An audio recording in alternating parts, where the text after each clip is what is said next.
Welcome to Through Ad Hoc Secure File Sharing.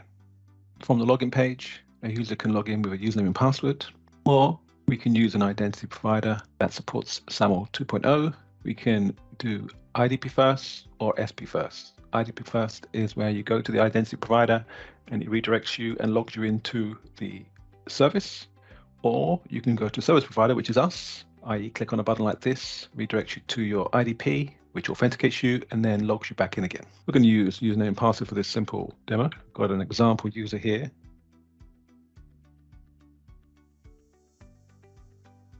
Once I log in, I land in a dashboard. This dashboard gives me an overview of what's happening for this user. As you can see, this user only has access to their folder and any folders that have been shared to give them access to a hierarchy or structure. We can see additional plugins available in the system.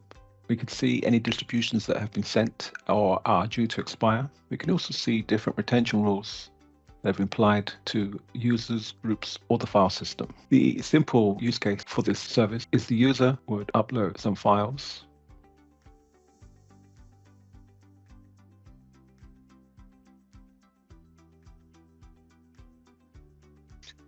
Files are uploaded into the file system and are then available to do multiple different things. So a user can download a file simply by clicking.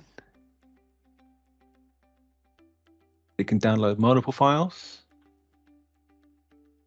and then we will automatically zip this up into a little zip package. The other main use case is to then send the files as an electronic distribution that an external user can access over a secure link. Let's take these 3 files as an example. We can click the send button. And we generate this email form.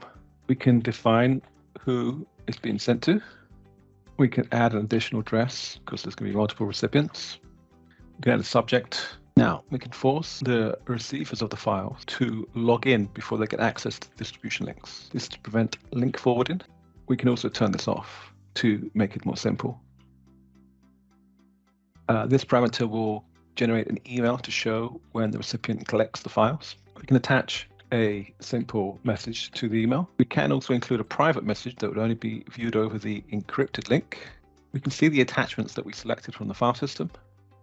And there may be an additional file that you want to attach that's local to the machine. By clicking send, we actually send a unique distribution to each of those addresses. This view is almost like a user level audit to understand when the recipients collect the files, if they want to remove an attachment before the recipients attempt to collect a file.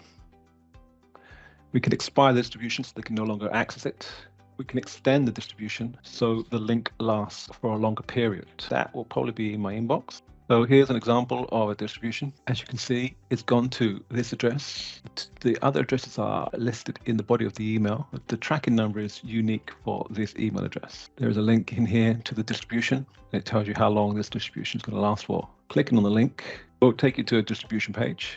We can see the files that we uploaded. Before we can access these files, we need to accept the statement. The acceptance of the statement are recorded in the audit system. We can download a single file, or we can download multiple files. Back here, if we refresh this view, you see a green tick has appeared. And if we look on the recipients, we know which recipient has received the files. So we could say, I'm back in my dashboard. I've got access to my user profile here where I can update any details of this user and click save. You can see the retention rule that I'm picking up. The user inherited it. Another feature, the ability to share files directly out of the system. So I could choose a file here, click share.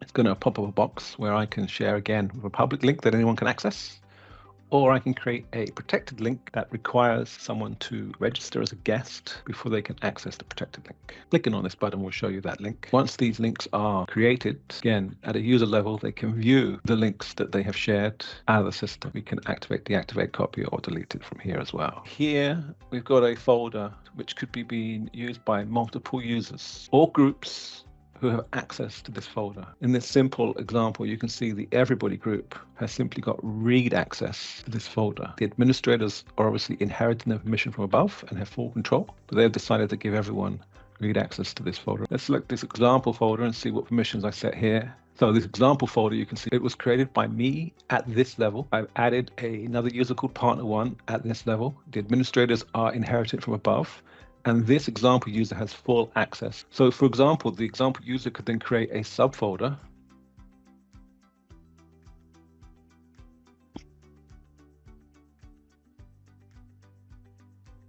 and then they can apply a different access to someone else in the system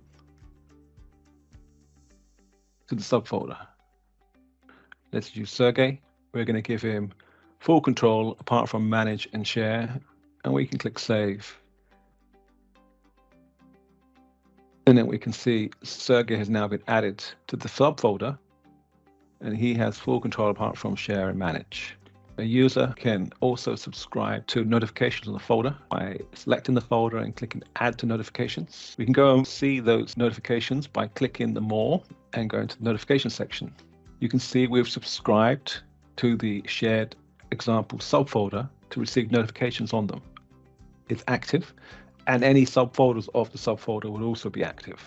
By selecting the subfolder, we can see the different notifications that can be received for transactions within the subfolder. I click modify. I can say, I don't want to include subfolders because there's never going to be a subfolder below this.